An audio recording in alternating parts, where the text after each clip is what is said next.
Saviez-vous que 50 $ pourrait avoir un impact sur la valeur de votre immeuble de 72 000 $? Vos immeubles devraient vous rapporter.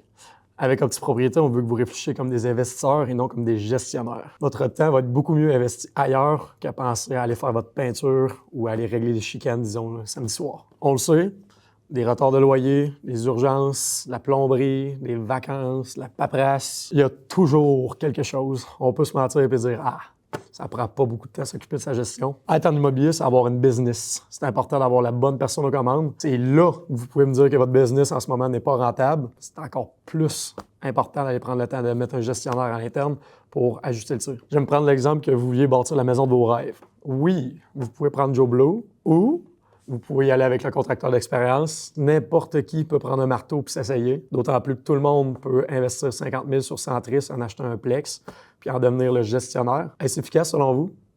Pourquoi? Je vous laisse réfléchir. Bonus, je vais vous faire un scénario qui va vous ouvrir les yeux. Grosso modo, dans le multilogement, il y a 3 valeurs à prendre en considération. Dans le multilogement et non dans le Plex. Nuance. Il y a une valeur municipale. Tout le monde la connaît. Aux yeux de la ville, combien vaut l'immeuble? Il y a une valeur marchande. Aux yeux du marché, combien vaut l'immeuble versus c'est comparable.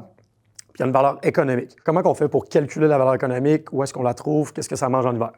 La valeur économique, c'est un calcul qui est fait avec les revenus nets d'opération. RNO, revenu net d'opération. On suit sur TGA.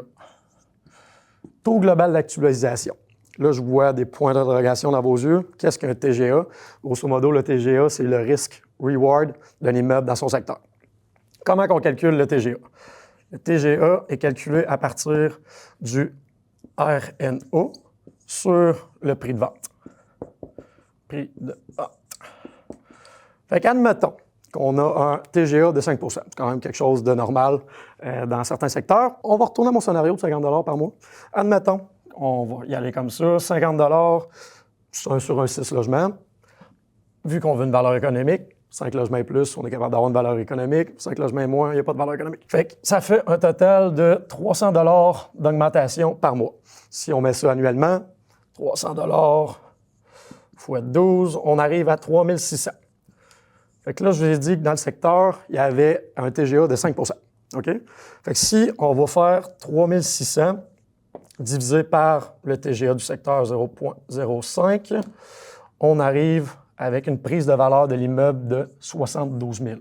Parce que je veux pas, il y a la valeur marchande, une valeur municipale, puis il y a une valeur économique. Là, on vient de faire grimper la valeur économique de 72 000 avec une augmentation de 50 $ sur l'unité. Un bon gestionnaire va vous rapporter plus que qu'est-ce qu'il en coûte. Je répète, un bon gestionnaire va vous rapporter plus que qu'est-ce qu'il en coûte. Je vous invite à regarder toutes nos inclusions qu'on propose.